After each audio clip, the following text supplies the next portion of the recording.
जय हिंद दरोगा बाबू, आप सभी का आपके अपने परिवार आसमा सिविल एकेडमी में मैं आप सभी का पुरजोर स्वागत करता हूं। और जैसा कि दरोगा बैच में हम भारतीय भूगोल पढ़ रहे हैं और जो कड़ी है वो अब आधुनिक भारत के इतिहास की ओर भी जा रही है, जैसे कि अरविंद सर पढ़ा रहे हैं। तो आप अपनी कंसिस्टेंसी बनाए रखें और एक युद्ध स्तर पे तैयारी करके जो 341 पद है, 341 पोस्ट है, उसको अपना सुनिश्चित करिए। और मेरे प्रिय साथियों, इस वीडियो को शेयर करना ना भूलें और चैनल में नए हैं तो चैनल को सब्सक्राइब कर लीजिएगा। तो ज़्यादा समय ना लेते हुए अपना सत्र प्रारंभ करते हैं। और आज की पॉजिटिविटी आपके सामने दिखाई दे रही है। असंभव को भी संभव सिर्फ आपकी सोच बनाती है। मेरे प्रिय साथियों, बहुत सारे विद्यार्थी ये सोच रहे हैं कि एग्ज़ाम डेट जो है या एग्ज़ाम जो है थोड़े कुछ दिनों बाद होगा या कुछ समय पश्चात होगा। तो मैं आपको बता दूं कि एग्ज़ाम के लिए तैयार होना पड़ता है, तैयार रहना पड़ता है या तैयारी की जाती है। इस पे जोर या इस पे बल ज़रूर दीजिएगा। मेरे प्रिय साथियों, एग्ज़ाम के लिए तैयार होना ज़रूरी है और तैयार होने के लिए तैयारी करना ज़रूरी है।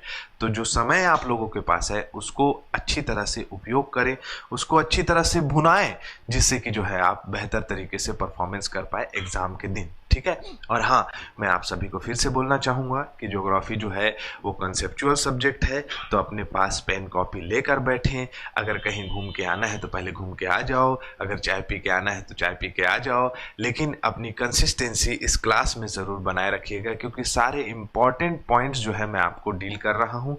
और साथ ही साथ जो है आप एटलस रखना अपने पास ना भूलें। ठीक है, चलिए अपना सत्र प्रारंभ करते हैं। आज जो है हम जैसे कि जानते हैं कि स्थिति एवं विस्तार हमने कंप्लीट किया और भारत का भौतिक विभाजन तीसरा पॉइंट हम पढ़ रहे हैं।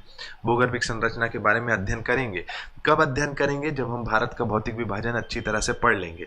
और भूगर्भिक संरचना इसलिए महत्वपूर्ण है मेरे प्रिय साथियों कि अगर आप भौतिक विभाजन को अच्छी तरह से पढ़ लेते हैं तो आपके दिमाग में, आपके मनस्पटल पे एक सोच, एक विकास, मतलब कहा जा सकता है समझ विकसित हो जाएगी। और आप उस समझ से भौतिक स्वरूप को, या कहा जा सकता है भूगर्भिक संरचना को आप अच्छी तरीके से पढ़ सकते हैं। ठीक है, तो हम पढ़ रहे हैं भौतिक विभाजन। और भौतिक विभाजन में हमने हिमालय को देखा था और एक प्रश्न पूछा था, बहुत सारे बच्चों ने बहुत अच्छा जवाब दिया है। निम्नलिखित में से किस अवधि में शिवालिक पर्वत श्रेणी की संरचना हुई है? तो अजोइक में है क्या? नहीं है। मेसोजोइक में है क्या? नहीं है।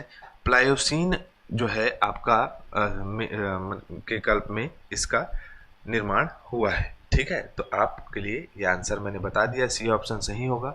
आज हम पढ़ने वाले हैं भारत का उत्तर मैदान। जैसे कि मैंने आपको पिछली कक्षा में बताया था कि भारत को हम कुल 6 प्राकृतिक भागों में बांटते हैं एनसीईआरटी के अनुसार। उत्तर का विशाल पर्वतमाला, उत्तर का विशाल मैदान, दूसरा नंबर ये है। ठीक है, फिर उसके बाद तीसरा है भारतीय मरुस्थलीय क्षेत्र, प्रायद्वीपीय भारत का पठार, ये हो गया चौथा नंबर। पांचवा है तटीय मैदान और छठा है द्वीप समूह। ठीक है, लेकिन हम पढ़ेंगे क्या? हम पढ़ेंगे उत्तर का विशाल पर्वतमाला, उत्तर का विशाल मैदान, प्रायद्वीपीय भारत का पठार, तट एवं द्वीप समूह का अध्ययन करेंगे।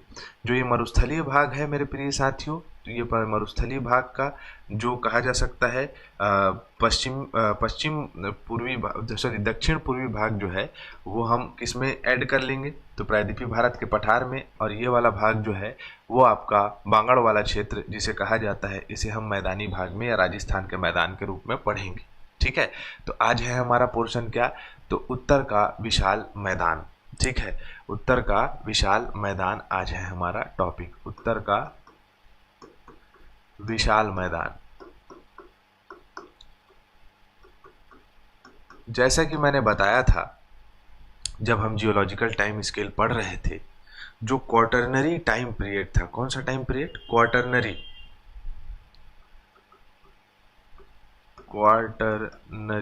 टाइम पीरियड में आपने ये जाना कि उत्तर से आने वाली नदियों के द्वारा निक्षेपण और प्रायद्वीपीय भारत से आने वाले नदियों के निक्षेपण से हमारे उत्तर के विशाल मैदान का निर्माण हुआ है।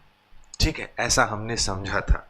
बहुत सारे भूगोलवेत्ताओं ने इसे अग्रगर्त के जलोढ़ीकरण का सिद्धांत के रूप में इस सिद्धांत को प्रतिपादित किया है, लेकिन मेरे हिसाब से वो आपको सब इंस्पेक्टर में उतना जानने की ज़रूरत नहीं है। ठीक है, कभी हम सीजीपीएससी पढ़ेंगे तो हम उस अग्रगर्त के जलोढ़ीकरण के सिद्धांत के बारे में अध्ययन करेंगे। अब इस मैदान के बारे में अगर हम समझें मेरे प्रिय साथियों, तो मुख्य रूप से हम क्वाटरनरी टाइम पीरियड में ये देखते हैं कि हिमालय से आने वाली नदियाँ और प्रायद्वीपीय भारत से आने वाली नदियाँ, ये जो है छोटे छोटे महीन कणों से इसका निर्माण कर देते हैं। ठीक है, जैसे कि हमने पिछली कक्षा में जाना था कि जो हिमालय है उसके दक्षिण का जो ढाल है, दक्षिण का जो ढाल है वो कैसा है, तीव्र है, और उत्तर का जो ढाल है वो मंद है। तो तीव्र होने की वजह से मैक्सिमम नदियां जो हैं वो दक्षिण की ओर आ रही हैं और नदियां आ रही हैं तो अपने साथ क्या लेके आएंगी सॉरी अपने साथ क्या लेके आएगी, तो अपने साथ वो महीन कण लेकर आएगी। बहुत सारे चट्टानों को काटते हुए, बहुत सारे चट्टानों का अपरदन करते हुए जो मिट्टियां लेकर आएगी, उसी मिट्टी से मुख्य रूप से इस उत्तर के मैदान का निर्माण हुआ है। और इसको हम अलग अलग भागों में बांटेंगे, जैसे कि आपको दिखाई दे रहा है इस उत्तर के विशाल मैदान का वर्गीकरण, जिसे हम अगले पेज के इस मानचित्र से, या कहा जा सकता है इस चित्र के माध्यम से समझ सकते हैं।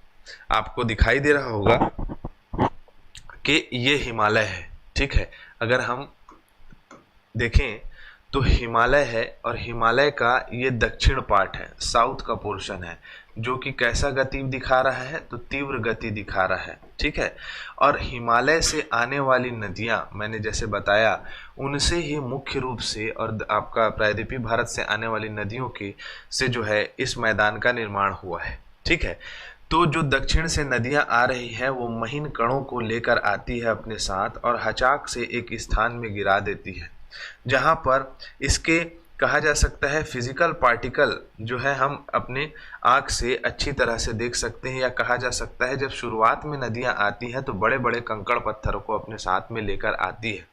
उन्हीं क्षेत्र को भाबर प्रदेश के नाम से जाना जाता है। किस नाम से जाना जाता है? भाबर प्रदेश के नाम से जाना जाता है। इसकी विशेषताओं के ऊपर अगर मेरे बात करें मेरे प्रिय साथियों, तो भाबर ऐसा प्रदेश है जो मुख्य रूप से कंकड़ पत्थरों, या कहा जा सकता है कि चट्टानों से, जो हिमालय से आने वाली चट्टान, हिमालय से आने वाले कंकड़ पत्थर, हिमालय से आने वाले जो बड़े बड़े पत्थर हैं, उससे इसका निर्माण हुआ है। और जब नदियां यहाँ आएंगी, तो मेरे प्रिय साथियों दिखाई देंगी क्या? नहीं देंगे। बड़े बड़े कणों की वजह से यहाँ नदियाँ जो है वो तल पे आकर जम जाती है, जमने के साथ साथ आगे बढ़ जाती है, रास्ता मिल जाता है, क्योंकि बड़े बड़े पत्थरों के बीच में उनको मार्ग मिल जाता है। तो कहा जाता है कि भाबर प्रदेश में, याद रखिएगा, सीधा सीधा प्रश्न पूछता है कि भाबर एरिया में आपका नदियां क्या हो जाती है? विलुप्त हो जाती है। क्या हो जाती है? नदियां विलुप्त हो जाती हैं। ठीक है, भाबर ऐसा प्रदेश है। ठीक है, अब एक बात बताओ, यहाँ कंकड़ पत्थर मिलेंगे तो यहाँ पर मिट्टी मिलेगी क्या अच्छी तरह की? नहीं मिलेंगी। कंकड़ पथरीला, कंकड़ीला, पथरीला एरिया है। तो मेरे प्रिय साथियों, यहाँ कृषि संभव है क्या? यहाँ कृषि जो है अनुपयोगी है कृषि के लिए ये क्षेत्र। ठीक है, इतना समझ में आया। अब हिमालय से आने वाली नदियाँ हचाक से कहाँ गिर गई? तो भाबर प्रदेश में। अब भाबर प्रदेश से आगे की ओर बढ़ेंगी। जब ये आगे की ओर बढ़ेंगे मेरे प्रिय साथियों, तब ये दिखाई देना चालू होंगी। ठीक है, दिखाई देना चालू होंगी, लेकिन अभी भी ये छिछले रूप से, मार्ग नहीं बनाई है, छिछले रूप से, या कहा जा सकता है कि दलदलीय क्षेत्र के रूप से, या दलदल के रूप में दिखाई देंगी, जिसे तराई वाला प्रदेश कहा जाता है। उत्तराखंड और आपका हिमाचल प्रदेश, इन क्षेत्रों में इसे कृषि योग्य बनाया जा रहा है, लेकिन यहाँ पर आपको बहुत ज़्यादा दलदल मिलेगा। दलदल में ज़्यादा क्या होते हैं? तो मच्छर होते हैं। तो याद रखिएगा, यहाँ जाओगे तो आपका अगर वापस आए बुखार उखार हुआ, तुरंत डेंगू चेक करा लेना, बहुत ज़्यादा मच्छर होते हैं यहाँ। ठीक है, तो ये क्षेत्र ऐसा है जो कि सघन वनों से, कहा जा सकता है कि जंगलों से घिरा हुआ है। ठीक है, लेकिन कई जगह क्षेत्र को इसको बनाया जा रहा है सिंचाई के लिए और कृषि के लिए। ठीक, उसके बाद जैसे पानी आगे में मार्ग बनाएगा, तो पानी आगे मार्ग बनाएगा तो नदी मिलेगी, और नदी ऐसे मिली, मान के चलो ये आपका हो गया तराई वाला क्षेत्र, ठीक है। तराई वाले क्षेत्र से आगे मार्ग बन गया, नदी मार्ग। तो नदी मार्ग बन गया तो मेरे प्रिय साथियों, जो दूर में जो मृदा है, ठीक है, कभी ना कभी इस क्षेत्र से नदियां बह के गई हैं, तो इस क्षेत्र को क्या कहा जाता है, तो बांगर कहा जाता है इस मृदा को। ये भी जलोढ़ निक्षेप, जल के द्वारा बनाया गया निक्षेप है, जल के द्वारा जमाई गई मृदा है। तो ये क्या कहलाता है, तो ये कहलाता है बांगर कहलाता है मेरे प्रिय साथियों। जो लेकिन जो नदी के बहुत करीब क्षेत्र है ना, और जहाँ मृदा जमी हुई है नदी के पास वाला एरिया, उसे हम खादर कहते हैं। क्या कहते हैं, खादर कहते हैं। क्या कहते हैं, खादर कहते हैं, ठीक है। तो इस प्रकार से हम इसके उत्तर से दक्षिण का भौगोलिक क्रम देख सकते हैं, ठीक है। आगे बढ़े, आशा करता हूं अभी तक कि ये समझ में आ गया होगा। अब इसको एक एक करके पढ़ते जाएंगे, और जहां जहां से प्रश्न पूछा जाता है, कभी कूट पे आधारित प्रश्न पूछा जाता है, तो कभी जो है आपका फैक्चुअल पॉइंट्स पूछ देते हैं। भाबर प्रदेश, भाबर प्रदेश शिवालिक के गिरिपद प्रदेश में सिंधु नदी से तीस्ता नदी तक फैला हुआ है। अगर हम उत्तर भारत का इस प्रकार से नक्शा बना लें, है ना, इस प्रकार से हम नक्शा बना लें उत्तर भारत का, ठीक, तो मेरे प्रिय साथियों यहाँ से निकलती है मानसरोवर से सिंधु नदी और इसकी प्रमुख सहायक नदियाँ। यहाँ से लेकर आपका तीस्ता नदी क्षेत्र, मतलब यहाँ से तीस्ता नदी बहती है कहाँ से, तो नेपाल से आती है और सिक्किम के पास से एंटर होती है, सिक्किम की जीवन रेखा कहा जाता है इसे। तो ये पूरे क्षेत्र में आपका भाबर प्रदेश दिखाई देगा। इसकी चौड़ाई 8 से 16 मीटर नहीं होगा मेरे प्रिय साथियों, ये किलोमीटर के आसपास की इसकी चौड़ाई है, ठीक है। आपको स्क्रीन में दिखाई दे रहा होगा, इस प्रकार से भाबर प्रदेश में बड़े बड़े कंकड़ पत्थर दिखाई देते हैं, जहां नदियां आके जो है विलुप्त हो जाती हैं, ठीक है।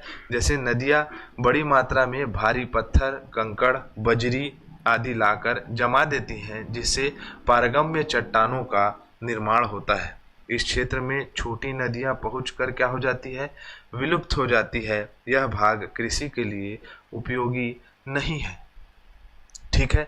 तो भाबर प्रदेश से हमें ये जानकारी मिली, पहले भी मैंने बताया और अब भी मैंने उसी चीज को रिवाइज कर दिया, ठीक है।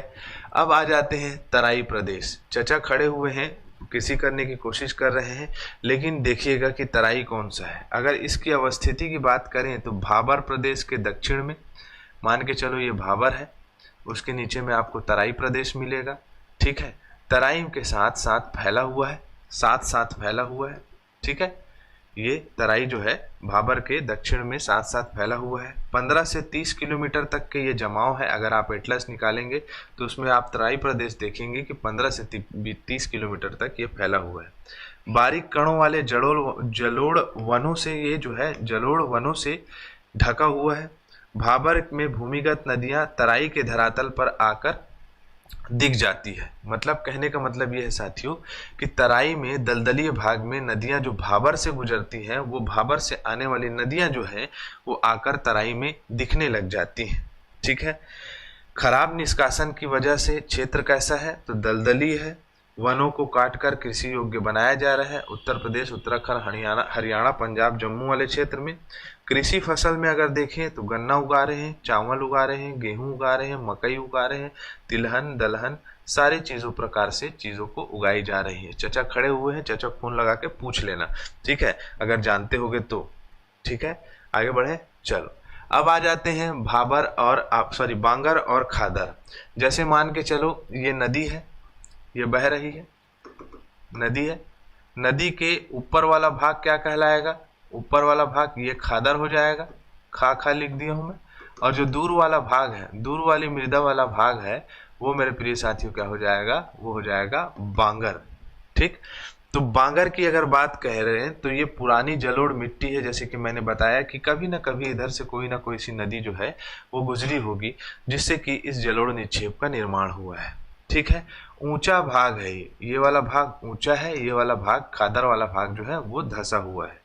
बांगर प्रदेश बाढ़ के तल से ऊंचा होता है। प्लीस्टोसीन ईयर में ये भी बना है शिवालिक के साथ साथ। इसमें कंकड़ चूना युक्त संसाधन की प्रचुर मात्रा है, इसमें कैल्शियम की मात्रा अच्छी है। यह कृषि के लिए अधिक उपयोगी है। पंजाब में इसे धाया के नाम से जाना जाता है। तो किसको? बांगर को धाया बोलते हैं पंजाब में। ठीक है, अधिकतर कृषि के संसाधन और कृषि का जो प्रतिकूल वातावरण जो कहा जा सकता है वो पंजाब में ही देखने को मिलता है। उसके बाद अगर खादर की बात करें तो जैसे मैंने स्टार्ट में बताया था आपको कि ये भी जलोढ़ मिट्टी है, नवीन जलोढ़ मिट्टी है। लेकिन खादर प्रदेश में प्रतिवर्ष बाढ़ आते रहता है। जैसे कि आपने बिहार में एक नदी के बारे में सुना होगा जिसे बिहार का शोक कहा जाता है, जिसे हम क्या कहते हैं? कोसी नदी के नाम से जानते हैं। तो कोसी नदी मेरे प्रिय साथियों, बाढ़ अधिकतर उसमें आता है। क्यों आता है? क्योंकि वो नदी मार्ग परिवर्तित कर लेती है अपना, मतलब अपना मार्ग परिवर्तन के लिए बहुत ही प्रसिद्ध है, इसीलिए उसे बिहार का शोक कहा जाता है। अब वो मार्ग बांगर में तो नहीं कर सकती क्योंकि ये पुरानी ठोस मृदा है, ज़्यादा जो है ये इसकी अपेक्षा ये ठोस है। तो अधिकतर खादर वाले क्षेत्र में वो अपना मार्ग परिवर्तन कर लेती है और बाढ़ ले आती है। और वैसे बहुत सारी छोटी छोटी नदियां हैं जो कि उस क्षेत्र में, या कहा जा सकता है कि मैदान वाले क्षेत्र में इस प्रकार से बाढ़ लेकर आती है। मुख्य चिका मिट्टी से बनी हुई है। चिका मिट्टी इन द सेंस बहुत महीन कणों से बनी हुई है। गहन कृषि की जाती है। गहन कृषि क्या होता है? मोस्ट इंपॉर्टेंट, कि एक क्षेत्र में एक से अधिक बार फसलों को लेने की जो प्रक्रिया है, जैसे मान के चलो पहले टमाटर उगा लिए, फिर मिर्ची उगा लिए, फिर धनिया पत्ती उगा लिए, वहीं वहीं बार बार जो है आपका बहुत सारी खेती या कृषि कर रहे हैं, उसे गहन कृषि कहा जाता है। पंजाब में इसे बेत के नाम से जाना जाता है। तो ये हो गया बेत और ये हो गया धाया। बांगर को धाया और खादर को बेत कहा जाता है। ठीक है, आगे बढ़े मेरे प्रिय साथियों। अब आ जाते हैं उसी क्रम में, अगर आप जैसे आगे बढ़ोगे, जैसे मान के चलो हम एक उत्तर भारत का नक्शा बना लेते हैं छोटा सा। ठीक है,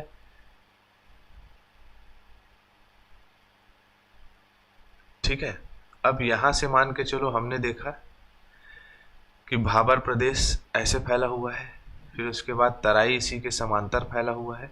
ठीक है, ज़्यादा आगे चले गया तराई, लेकिन फ़र्क नहीं पड़ता इससे। फिर उसको आपको इस क्षेत्र में पूरा, जहाँ नदियों के तट पे मतलब यहाँ गंगा है, यमुना है, सभी नदियाँ हैं, यहाँ पर आपको बांगर और खादर मिल जाएगा। फिर उसके बाद जैसे नदियाँ जो है मंद होने लग जाती है और बंगाल की खाड़ी के क्षेत्र में गिरने के लिए या विसर्जित होने के लिए मुहाना बनाती है, तो वो क्षेत्र मुख्य रूप से मेरे साथियों मंद गति नदी की होने की वजह से वहाँ पर जलोढ़ निक्षेप जो है बनता जाता है। उसे ही क्या कहते हैं कि नदियाँ जहाँ मंद हो जाती है उस क्षेत्र को कहा जाता है डेल्टाई प्रदेश। लगभग 1.9 वर्ग लाख किलोमीटर में ये फैला हुआ है ना। खादर भूमि का विस्तार है, खादर ही है ये। क्या है? डेल्टा क्षेत्र क्या है? खादर ही है। क्यों? क्योंकि जहाँ नदियाँ मंद हो जा रही हैं उस क्षेत्र में नवीन जलोढ़ मृदा को जमाया जा रहा है और काफ़ी जो है चिका से पूरा परिपूर्ण है। चिका बहुत है उस मिट्टी में, क्ले बहुत है उस मिट्टी में, तो वो जमते जाती है और बहुत बड़े वन का निर्माण कर लेती है। और उस वन को हम जो है समझ सकते हैं 1.9 वर्ग लाख किलोमीटर में फैला हुआ है। यह नदी मंद गति से बहते हुए निक्षेप लिखाना चाहिए। ठीक है, निक्षेप हो गए, निक्षेप है ना, निक्षेपों का भाग है। इस भाग में उच्च भूमि को क्या कहते हैं? चार्स कहते हैं। और बंगाल की खाड़ी के भाग को, जहाँ पर दलदली भाग है, उसे बिल्स कहा जाता है। अगर आप इस क्षेत्र में देखेंगे तो पूरी तरह से सुंदरवन का डेल्टा विद्यमान है, काफ़ी बड़ा, विश्व का सबसे बड़ा डेल्टा दिखाई देता है। तो ये सुंदरवन का डेल्टा जो है वो भारत के मैदान का ही भाग है।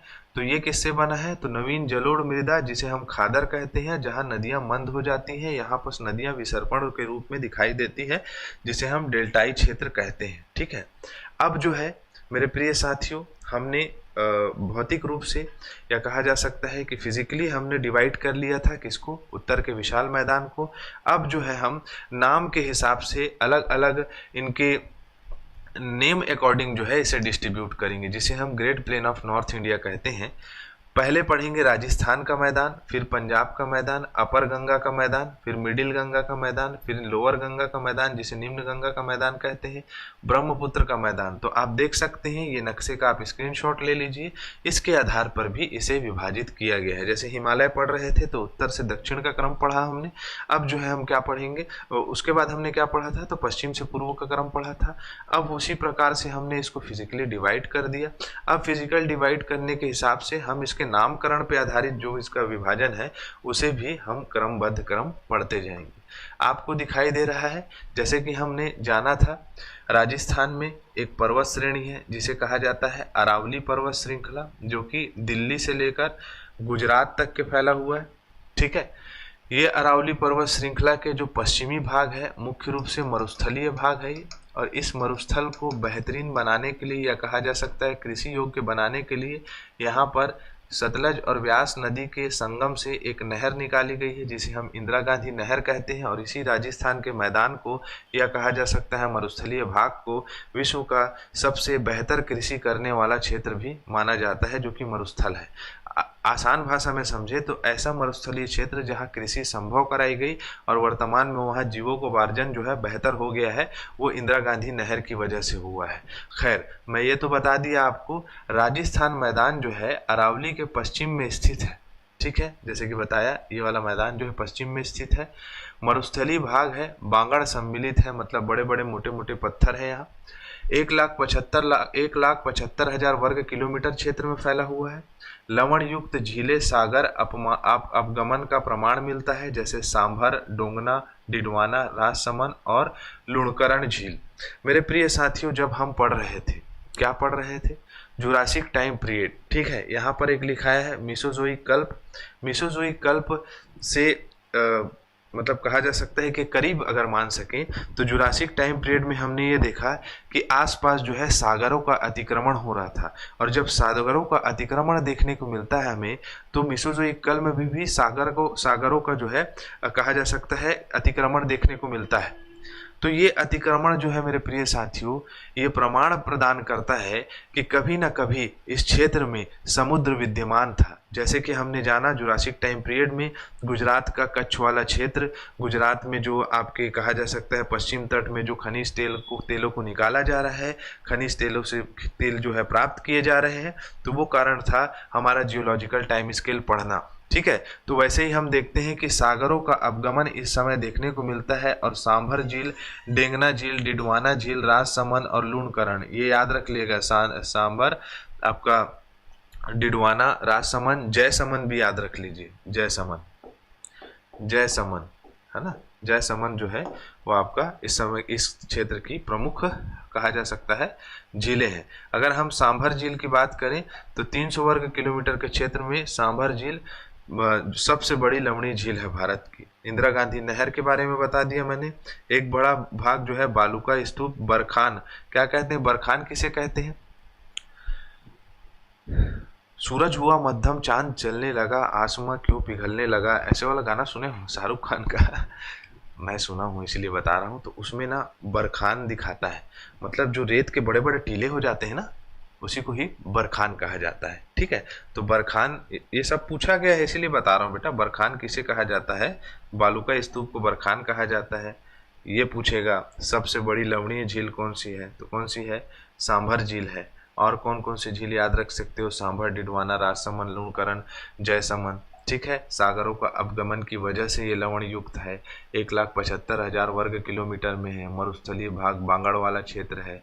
कहाँ स्थित है? तो राजस्थान का मैदान तो अरावली पर्वत श्रृंखला के पश्चिम में स्थित है। ये सभी इम्पोर्टेंट है। इंदिरा गांधी नहर विश्व की सबसे बड़ी नहर परियोजना है, जो कि कृषि सिंचाई परियोजना है, सॉरी, है ना, तो आपको पता होना चाहिए। ये दिखाई दिया आपको इंदिरा गांधी नहर, ये आपका व्यास नदी आ रही है और ये सतलज नदी मिली। यहाँ पर पंजाब में है हरिके बैराज। हरिके बैराज से निकाला गया है कौन सी नहर? इंदिरा गांधी नहर, जो कि पूर्ण रूप से इस मरुस्थलीय भाग को सिंचाई प्रदान करती है। इस भाग को क्या देती है? तो इस भाग को जल की आपूर्ति करती है। अब आ गए पंजाब। पंजाब का मतलब क्या होता है? 5 आबों से बना शहर। आब मतलब क्या होता है? तो आब मतलब नदी। तो वही चीज समझना है। आओ पंजाब। अब ये पंजाब में आपको याद रखना है, एक कोड बता रहा हूँ, SBR कॉलेज आया हो बिलासपुर के? SBR कॉलेज नहीं आया हो, मान के चलो वहाँ चीफ जस्टिस ऑफ इंडिया आ गए। तो सतलज, ब्यास, रावी, चिनाब, झेलम और इंडस मतलब सिंधु नदी, ये क्रम आपको याद रखना है। इस क्रम के आधार पर पंजाब के मैदानों से प्रश्न पूछा जाता है। आपको ये पता चल गया कि सिंधु एवं उसकी सहायक नदियों से इसका निर्माण हुआ है, तो यहाँ लिखाया होगा सिंधु एवं सहायक नदियों के द्वारा इसका निर्माण हुआ है पंजाब के मैदान का। अब जो पुराना जलोढ़ से बना हुआ है, काफ़ी फर्टाइल एरिया है, पंजाब वाला क्षेत्र कृषि के लिए प्रसिद्ध है, लइका मन भी जानते हैं। ठीक है, अब यहाँ पूछेगा क्या, तो व्यास जैसे ऊपर से आते हैं, है ना, SBR। अब देखो समझना, मतलब सतलज और ब्यास के, यहाँ से कोडिंग से याद करते हैं, सतलज और ब्यास के बीच के दोआब, दोआब मतलब दो आबों के बीच का क्षेत्र, मतलब ऐसा क्षेत्र जहाँ कृषि संभव है और वहाँ लोग रहते हैं। तो ये मैं इसको इस प्रकार से बना देता हूँ, है ना, दो आब वाला क्षेत्र। तो सतलज और ब्यास के बीच में अगर कोई एरिया है उसको क्या बोलेंगे, तो बिस्त दोआब। तो BS से याद रख सकते हो, बिस्त दोआब, ये दिखाई दे रहा है, बिस्त दोआब। अब ब्यास और रावी के बीच में कौन सा स्थान है, तो ब्यास और रावी के बीच में बारी द्वाब, तो BR से याद रख लो, ये वाले भाग को क्या कहेंगे, तो बारी द्वाब, BR मतलब बारी द्वाब। ठीक है, उधर बताता हूँ, पहले इधर देख लो। रावी और चिनाब क्या बोलेंगे, रचना, तो रावी और चिनाब के बीच में ये वाला क्षेत्र रचना द्वाब कहलाएगा। चिनाब और झेलम के बीच में चाज द्वाब, तो इन दोनों के बीच में चाज द्वाब रहेगा, CJ से समझ जाओ, चाज द्वाब। और झेलम और चिनाब, झेलम, चिनाब और सिंधु के मध्य के भाग को क्या कहते हैं, सिंध सागर द्वाब कहते हैं। इन दोनों के बीच में के भाग को सिंध आपका सिंध सागर द्वाब कहा जाता है। ठीक है, तो आप यहाँ देख सकते हो, जैसे कि मैंने बताया सतलज और ब्यास के बीच में, तो ये सतलज दिख रही है, ठीक है, और ये ब्यास दिख रहा है, तो इसके बीच के भाग को क्या कहेंगे, इसके बीच के भाग को कहेंगे बिस्त द्वाब। ठीक है, वैसे ही आप देख लो, क्या था आपका, ब्यास और रावी के बीच में तो बारी द्वाब। ठीक है, तो कहाँ गया, रावी और ब्यास कहाँ है भाई, ये ब्यास दिखा, तो ये वाला भाग को क्या बोलेंगे, बारी द्वाब कहेंगे। ठीक है, चिनाब और झेलम के बीच वाला भाग चाज द्वाब कहलाता है। ठीक है, चाज द्वाब पढ़े थे। ठीक है, रावी और चिनाब के बीच में ये वाला भाग रचना द्वाब कहलाएगा, और ये भाग जो कहलाएगा वो सिंध सागर द्वाब कहलाएगा। तो इस प्रकार से आप इसे याद रख सकते हैं, पंजाब के मैदान को सीधा सीधा प्रश्न यहाँ से पूछा जाता है। ये रहा आपका, मैं एक और मैप डाल दिया हूँ। अब हम देखेंगे ऊपरी गंगा का मैदान। ये जो है ऊपरी गंगा का मैदान, मध्य गंगा का मैदान और निम्न गंगा का मैदान। सिंपल सा है, ज़्यादा लोड नहीं है इसमें, यहाँ से प्रश्न पूछने की संभावनाएं कम रहती है, लेकिन सिर्फ और सिर्फ बेसिक क्राइटेरिया फूट पे आधारित पूछा जा सकता है। जैसे शिवालिक और प्रायद्वीपीय पठार, शिवालिक और प्रायद्वीपीय पठार के बीच में हो गई। ठीक है, और पश्चिम में यमुना, पूर्व में घाघरा नदी है, इसके पश्चिम में जो है आपका इसके क्या मिलेगी, आपका यमुना नदी, और पूर्व में घाघरा नदी मिलेगी, यहाँ पर घाघरा नदी। ठीक है, ये बीच वाला भाग जो है आपका क्या कहलाएगा, तो मेन जो है आपका ऊपरी गंगा का मैदान कहलाएगा। गंगा की सहायक नदी यमुना, रामगंगा, शारदा, गोमती, मुख्य रूप से गंगा नदी से बना वाला क्षेत्र है, ये आपको इस प्रकार से याद रख सकते हैं। क्लियर है, आगे बढ़े।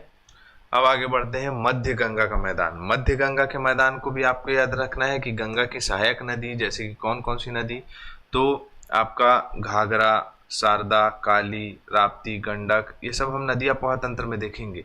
तो ये जो है मुख्य रूप से मध्य गंगा का मैदान का निर्माण करती है। तो यहाँ से प्रश्न पूछ सकता है, प्रमुख नदियाँ मध्य गंगा का निर्माण कौन करती हैं, एकदम डेप्थ में पूछे तो। ठीक है, बिहार का मैदान का भाग कौन सा है, मध्य गंगा के अंतर्गत आता है क्या, विसर्पण करती हैं यहाँ नदियाँ, तो मध्य गंगा में आपको विसर्पण करते हुई नदियाँ दिखाई देंगी। विसर्पण कैसी, मतलब इस प्रकार से बहती हुई दिखाई देंगी। ठीक है, चले आगे।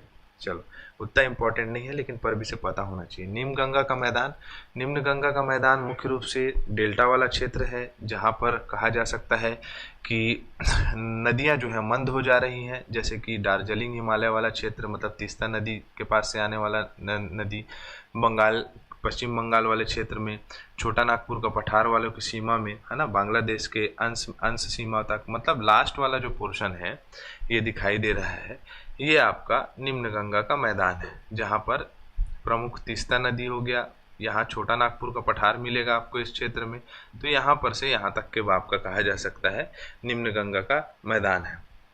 निर्माण कर रही है तो तीस्ता और टोरस नदी अपवातंत्र में, या एटलस रखे हो तो देखो तीस्ता और टोरस नदी जो है इसका निर्माण करते हैं। ठीक, चलो अब जो है क्या आ गया, ब्रह्मपुत्र का मैदान। ब्रह्मपुत्र का मैदान ब्रह्मपुत्र नदी से बना है, ठीक है।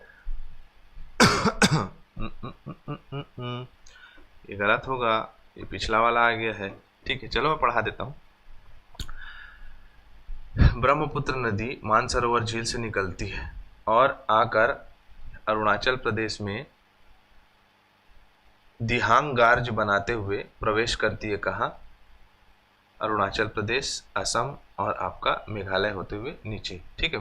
मेघालय के उत्तर वाले भाग से होते हुए नीचे आ जाती है, मतलब कि बांग्लादेश आ जाती है। ये बांग्लादेश वाला भाग है, ठीक है। तो ये जो नदी से बना हुआ जलोढ़ निक्षेप है, या ब्रह्मपुत्र नदी से बना हुआ जलोढ़ निक्षेप क्या कहलाएगा? ब्रह्मपुत्र का मैदान कहलाएगा।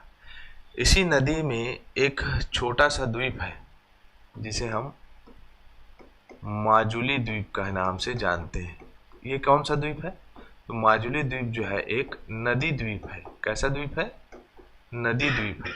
विश्व का सबसे बड़ा नदी द्वीप जो है माजुली द्वीप है और असम सरकार ने जो है इसे जिला घोषित कर दिया है, ठीक है। अगर हम बात करें, यहाँ नदी आके रैंप वैली में, किसमें? रैंप घाटियों में बहती है, रैंप घाटी में बहती है, ठीक है। रैंप घाटी वाला भाग में मतलब कहने का मतलब ये है कि ऐसा क्षेत्र जहाँ पर नदियाँ उछली हुई दिखाई दें और सीधा आगे की ओर विसर्पण करे, ठीक है। और क्या याद रख सकते हैं? बस इतना ही बहुत है इसके लिए, ब्रह्मपुत्र के मैदान, क्योंकि ब्रह्मपुत्र की नदी में भी तो पढ़ना है आपको वापस इसी चीज़ को, ठीक है। तो वो गलत था तो उसको ठीक कर लेना। निम्नलिखित में से कौन सी पर्वत श्रृंखला गंगा के मैदान और दक्कन के पठार के बीच में विभाजन रेखा बनाती है? तो देखो, ये है हमारा उत्तर का भाग, ठीक। ये गंगा का मैदान हो गया, ठीक है। यहाँ गंगा का मैदान, यहाँ विंध्याचल पर्वत श्रृंखला मिलेगी और सतपुड़ा मिलेगी, ठीक है। और ये वाला भाग अरावली का है। तो उत्तर से दक्षिण के बीच में विभाजक विंध्याचल और सतपुड़ा दिखाई दे रहे हैं, तो ऑप्शन क्या हो जाएगा? बी, विंध्याचल और सतपुड़ा, ठीक। आगे बढ़े, चलो अगला है, निम्नलिखित में से किसने भारत के विशाल मैदान को शिवालिक से अलग किया है? तो Himalayan frontal fault last time वाली क्लास में पढ़े थे, ठीक है। भारत के विशाल मैदान और शिवालिक को अलग करता है HFF, Himalayan frontal fault. Bharat के उत्तरी मैदान की कुल लगभग लंबाई कितनी है? ये तो बताना ही भूल गया था, चलो प्रश्न में कर लेते हैं। लगभग 2400 किलोमीटर, ठीक है। 2400 किलोमीटर की लगभग इसकी लंबाई है। आगे बढ़े, भारत के विशाल मैदान के बारे में निम्नलिखित में से कौन से कथन सत्य है? बताओ चलो। भारत का विशाल मैदान शिवालिक के उत्तर में स्थित है। गलत।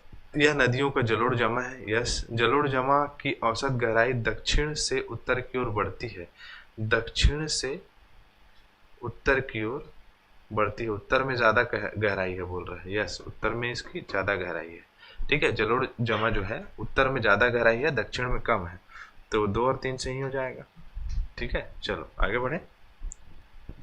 अगला प्रश्न है, भाबर मैदान के बारे में निम्नलिखित में से कौन सा कथन सही है? देखो प्रश्न पूछा है, यह शिवालिक के दक्षिण और तराई क्षेत्र के उत्तर में स्थित है। बिल्कुल सही है, इस पहला सही हो गया, ठीक है। इसकी उच्च छिद्रता के कारण सभी छोटी धाराएं लुप्त हो जाती हैं। यस, सही है।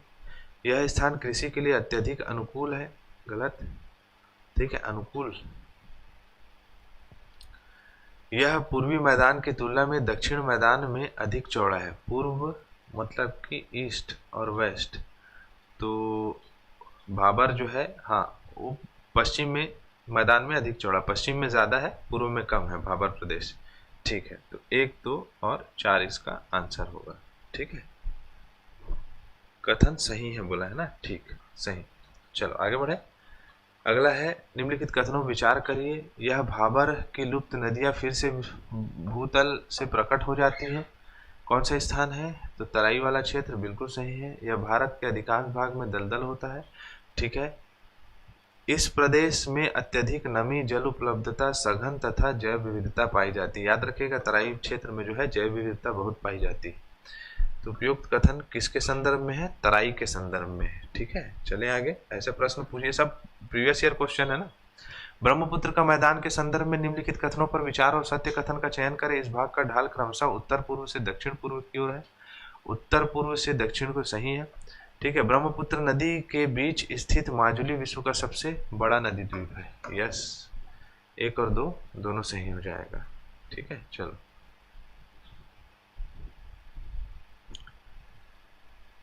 तो हमारा सत्र यहाँ कंप्लीट होता है। मैं इसी के साथ इजाजत चाहूंगा। वीडियो को शेयर करना ना भूलें। जय हिंद, जय भारत।